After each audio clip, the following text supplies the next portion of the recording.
The Walking Dead is full of characters who had a chance to walk away clean, and most didn't take it. The outbreak starts around August 2010, while Rick lies in a coma until October. By then, in my view, his best chance was already gone. That's why today I'm walking through 7 moments the group could have escaped, starting with the window that closed while no one was watching. Before the outbreak, spread. This is a hurricane advisory, scrolling under a football game. Everyone sees it. Nobody cancels Sunday. That is exactly where King County sits in August 2010, the month the television timeline marks as the outbreak's real start. Grocery stores are open, gas stations are running. Rick Grimes is clocking in for a normal shift as a sheriff's deputy, chasing down small-town calls that have nothing to do with the dead yet. The disease ignores overtime rules. The infection is already loose in the population, while everyone around it is still worried about rent, traffic, and whether the game gets rained out. 2 months sounds like a short nap. It is also roughly the length of time it takes for an entire society to fall apart, without anyone bothering to wake the man sleeping through it. Rick takes a bullet on duty and goes under. He surfaces again in October, and by then the hospital hallway outside his room has gone completely silent, the kind of silent that used to require a national holiday. Season 1 plays out across those same mid to late 2010 months, and the show compresses the worst of the collapse into a window barely longer than a single season of football. Somewhere in those same weeks, a dispatcher is probably still radioing calls into a car nobody answers. Unit 4 respond to a possible 1050 on Route 9.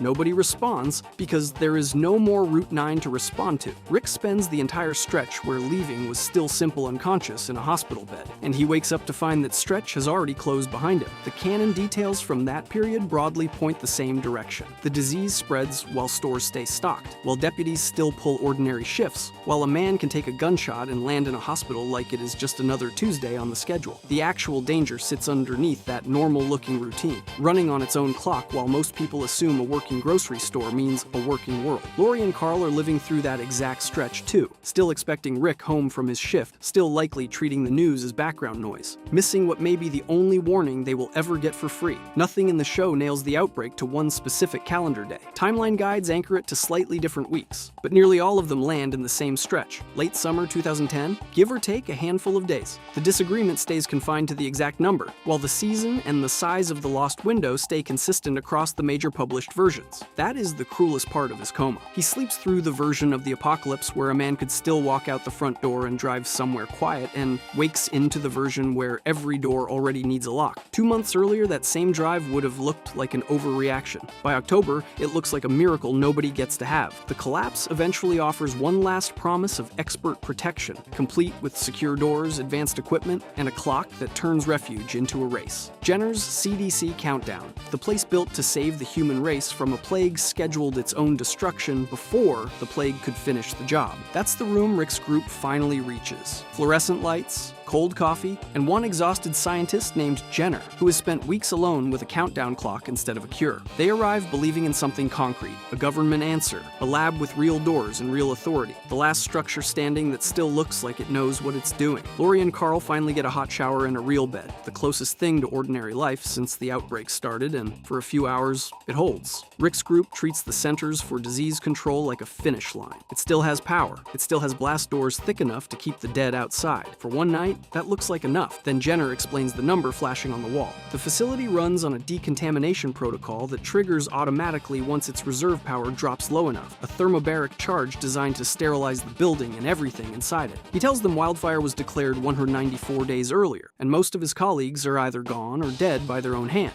The generators are already failing. The clock is already running. Jenner watched his colleagues leave or die one by one, and he's the only person left with a hand on the override switch, and he isn't reaching for it. The same blast doors that were supposed to keep the group safe now seal them inside a building rigged to cremate itself. Rick's group has a shrinking window to talk a man who wants to die into letting them live, in a facility whose design seems built so override isn't an option anyone could stumble into by accident. The same collapse that emptied gas stations and hospital wards weeks earlier had already reached the last people anyone expected to explain it. Now the one address the group has found still standing with a badge, a mission statement, and working lights turns out to be sitting on its own bomb. Police, military, government. In the world Rick has watched fall apart, every layer of protection he's trusted seems to fail in the same shape, holding steady for a while and then giving out all at once. The evidence points at one reading, handed a countdown with a real number attached. The episode seems to teach that the only move that keeps you alive is running for the exit the moment it opens. citizens. A second read deserves a fair mention. Some fans placed the real warning earlier, arguing that a locked government facility already smelled like a trap before Jenner said a word. The countdown is the detail the record actually backs up. Rick came here hoping for a place where his family could stop running. He leaves having learned that a badge and a mission statement can fail exactly like a boarded-up house. A hard timer at least announces its danger clearly.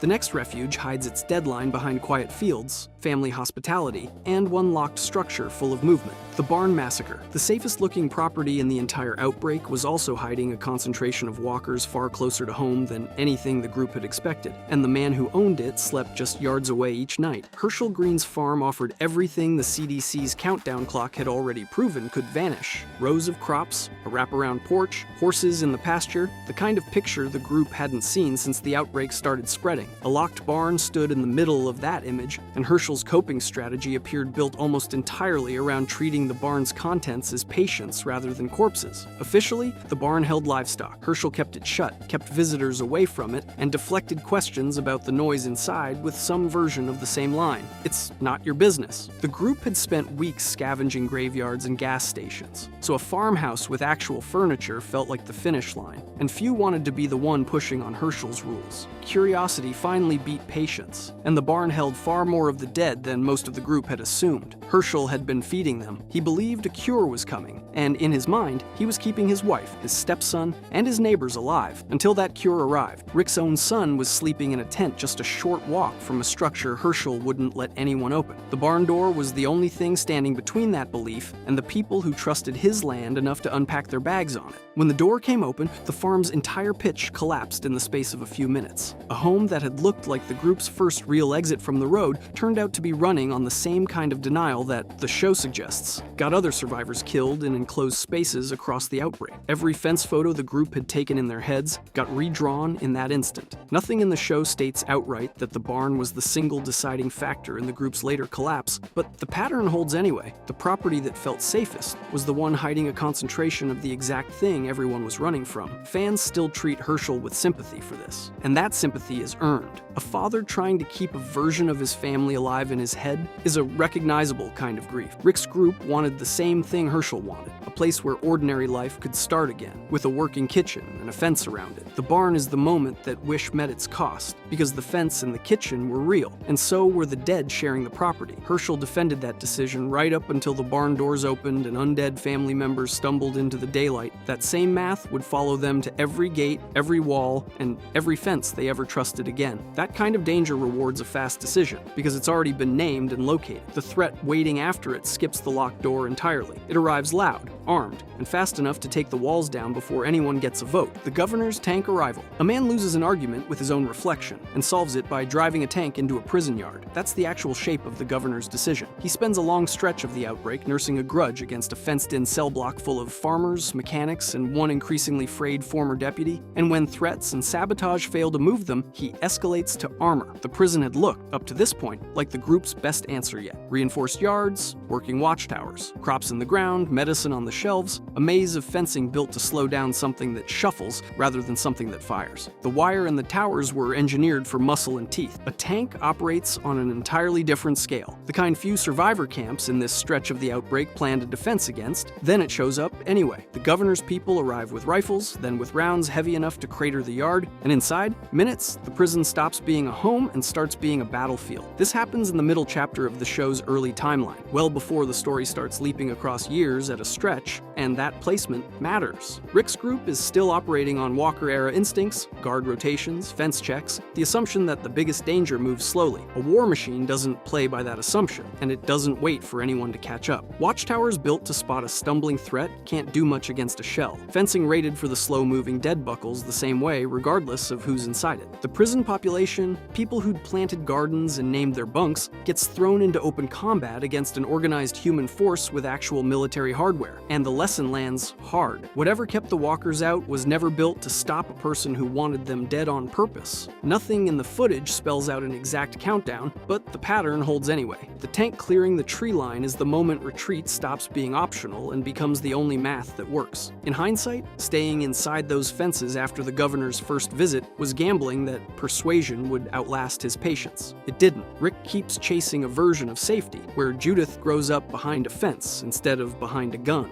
And that hope is exactly what the treads are rolling over. Back at the farm, one locked barn door was enough to expose how thin the group's sense of safety really was. A tank doesn't need a door. It takes the whole wall the prison's peace was built on, and with it, any excuse left for treating a fence as permanent. After a home is smashed by brute force, a polished welcome sounds irresistible. The next trap reveals itself through familiar belongings that carry somebody else's history. Spotting the stolen gear, Terminus greets Rick's group with a hand-painted sign and a warm meal, and much of the mismatched gear scattered around the yard belongs to someone no longer there to claim it. The sign says Sanctuary. The supply closet says something closer to inventory. A camp this stocked, this deep into a food shortage where farmland is a memory, looks like it runs on a steady turnover of visitors. The prison fell earlier to the governor's tank, a different threat than hunger. Terminus advertises itself the way many failed refuges do, with open gates and a promise that the fighting stops here. The group has heard versions of that promise before, usually right before it cost them a home. This time the promise arrives with backpacks stacked by the fence, boots lined up in sets that never started as pairs, and knives sitting in a drawer worn smooth by hands that are not the current owners. Rick spots Glenn's pocket watch, Daryl's poncho, riot gear from the prison, and the hitchhiker's orange backpack, and nobody at Terminus explains how it got here. Rick has spent this stretch of the story hunting for one version of safety, a place where Carl can stop sleeping with a gun under his pillow. Terminus offers exactly that picture: plates of food and open gates, and the price of believing it sits stacked in the yard for anyone willing to count it. The gear is not labeled for outsiders, and nothing about the welcome invites a stranger to ask whose name belongs on it. The stolen gear sits in plain view at a compound that seems to bank on hungry people stopping the audit once food hits the table. Terminus never got around to laundering that detail out. Inside a candle-lit room, words cover the wall. Never again, never trust, we first, always. Canon never names who painted it, though the leading theory holds it as a memorial written by Terminus's own residents. That is, a detail that shows up often in fan discussions of the Terminus clues. The clue hung in the open, on a wall inside the compound, past a gate that Rick's group walked through willingly. Some fans debate which item should have registered first, the mismatched packs or the sheer number of them, because either one turns a friendly welcome into a waiting room. Follow the pattern and the polish itself starts to read like a confession. A community this organized, this early into the collapse, seems built to survive on a steady supply of guests. The gear functions as the trap's paperwork, filed in plain sight for anyone too hungry to read it. The tank outside the prison announced its threat with treads and a gun barrel, plainly enough, and the group stood their ground and fought. Terminus builds its threat out of laundry, and even after Rick clocks the stolen gear, the group is already deep enough inside for the trap to close, because a hot meal felt like the first ordinary afternoon in months. That trade, comfort weighed against scrutiny,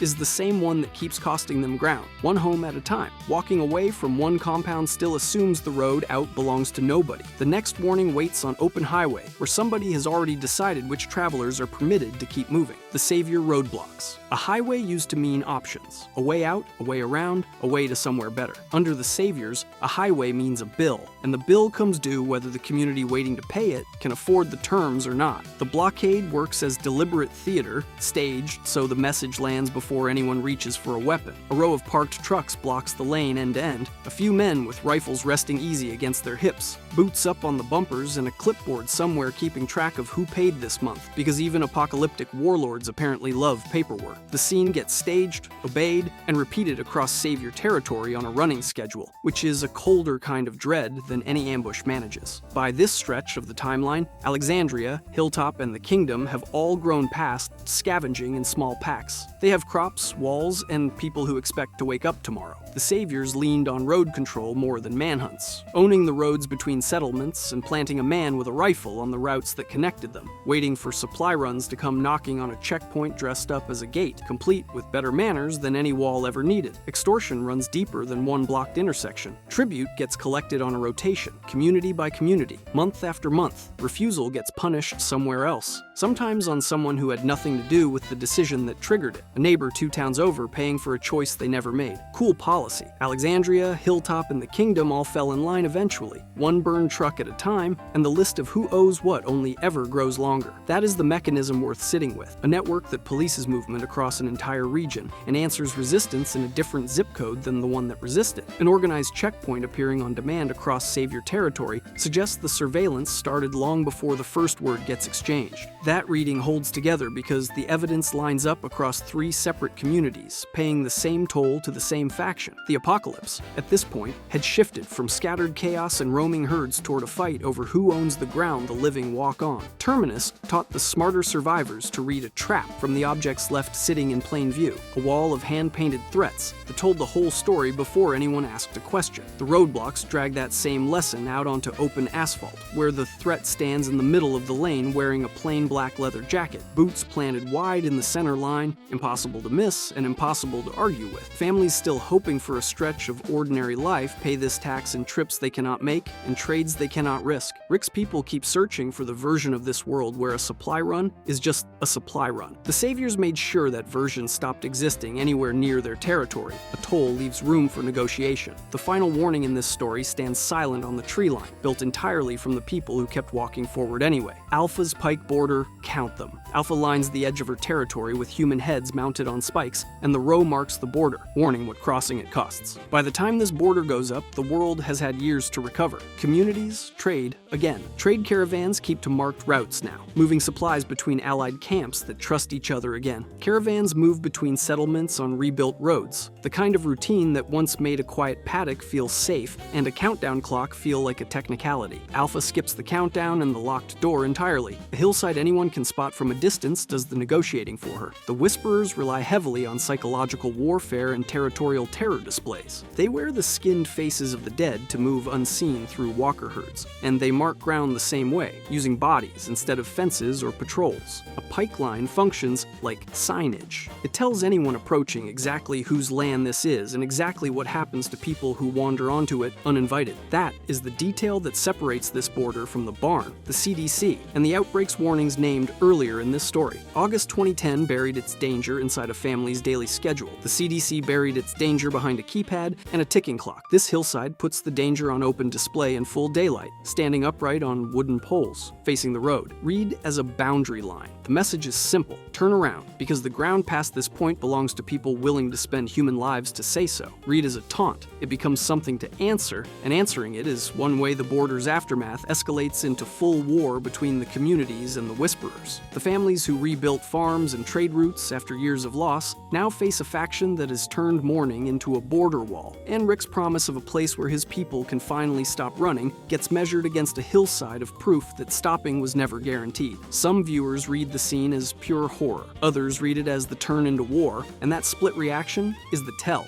The reveal was widely called one of the show's most shocking moments when it aired, and it remains frequently cited in Whisperer arc discussions. A pike line built purely to terrify would stay hidden until the last possible second. A pike line built to announce a border sits in open view, waiting to be counted. Either way, the survivors get one of the franchise's most blunt visual warnings, stated in a language that requires no translation, and they still walk toward it. The earlier signals this video names still left a choice. The dead grandmother behaved like family until the moment she did not. The CDC's clock ran until it hit 0. The barn door held until Herschel opened it. Each one still allowed for a choice, a window, an exit. Alpha's border removes the window entirely and replaces it with an inventory of everyone who used to have one. The pikes read as a receipt, a running count of warnings this world already failed to read in time. By the end, this world's warnings take the shape of pikes, 10 heads of named community members marking the border for anyone who reads it one day too late. If you enjoyed this video and want to see more, click the video on the screen now.